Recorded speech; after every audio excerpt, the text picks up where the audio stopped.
So yeah, I'm writing a piece. I've got a monologue as part of a show called Tangled Roots, which is about growing up in Yorkshire of mixed parentage, mixed heritage, dual heritage, etc. So I'm going to read this monologue if that's all right. And we'll, yeah, thank you. Well, it has to be all right because I'm going to do it. Pontefract, West Yorkshire. Ponte Carlo, near Cas Vegas, other side of Featherly Hills. I was proud to be born and bred in Ponte. Where are you from? Ponte, I'd reply in my broadest Pomfretian. No, I mean, where were you born? At the hospital. You? See, I knew what was behind that question. How come you've got... But where's your... You don't look like... It was easy just to say Barbados.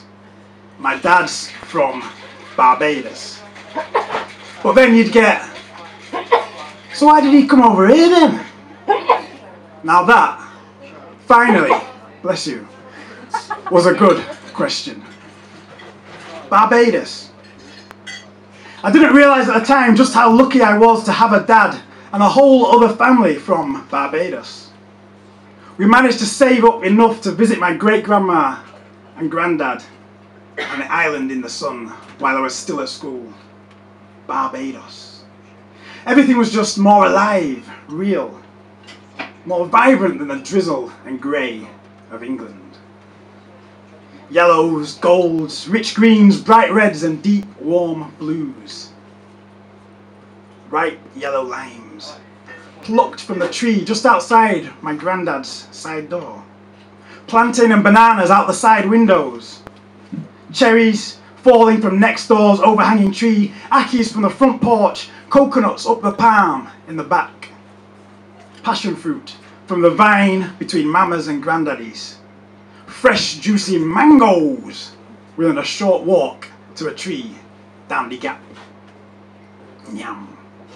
Yum, yum, yum. I'd never tasted such flavours. Milky Ways that had caramel in them. Mama's sugar cakes, granddaddy's morby, soursop, guava, starfruit, yam, breadfruit, flying fish, red snapper, marlin, cuckoo. We caught lizards with grass lassoes, prodded millipedes, baygoned cockroaches, played catch and cricket with the neighbourhood kids. Ran down the gap, testing our soft, bare feet on the broken coral streets like the locals.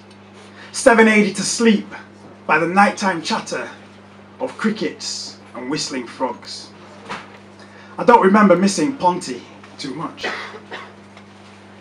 Back at school we went round class telling how we'd spent the summer.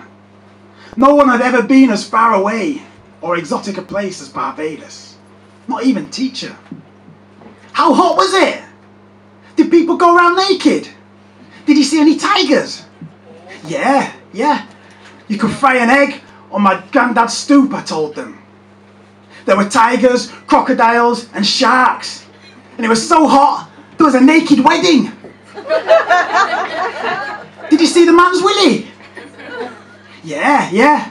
The bride was just wearing a veil and all the man had on was a hat. Do you have any pictures? No, pictures weren't allowed. Fascinating, said teacher. You should write this down. School wasn't that bad, to be honest. There weren't that many incidents. I do remember being confused about that N word though. I had a friend who was a Fev Rovers fan. One day, after a game against Widnes, he came to school singing, "Trigger, trigger, trigger, shoot that." No, it's not an insult, he said. We sing that because Martin of Fire, Chariots of Fire, is so quick and fast that he's hard to catch. Trigger, trigger, trigger, shoot that. It was catchy. Another lad, he was Pakistani. He lent me his NWA tape. You could start calling yourself the N-word, he told me. He himself was proud to be PWA. Yeah. Didn't really have that many fights. Fight, fight, fight! Barracks, field, dogshit park. That was the arena. He, insert name of would-be cock, says he can have you. Nah, me and him are equal. Prove it! Fight, fight, fight! Cocks. That's what we called him. Cock of the class, cock of the year, cock of the school. Other mixed-race boys in other schools had to fight all the time. Somehow, without having that many fights, I also managed to gain a reputation for being hard. I became a cock. The proportion of mixed-race cocks being greatly disproportionate to the number of kids of colour in the area.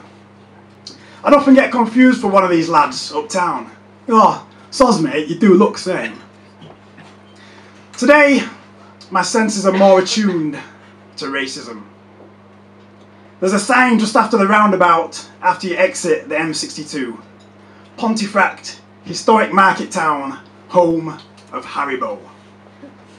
Continue up Park Road, you come to the first bridge in the town named for a fractured bridge. As you pass under the bridge, look up, and you can just make out a spray-painted block of red stenciled graffiti. Enoch Powell was right. Pontefract, Pons Fractus, town of the broken bridge. Continue on and Ponty Park is to your right. I used to play footy there for my local pub team in the Cass and Wakey district leagues. Last season I played for them. I pointed to a teammate, the graffiti on the outside of the Barracks Park changing rooms. English pride and BMP in 2-foot-high scroll. I hadn't even noticed, was his reply. That's another one. Why don't you go back to where you come from? Well, I do. I do go back to Pontefract. Just don't stay there.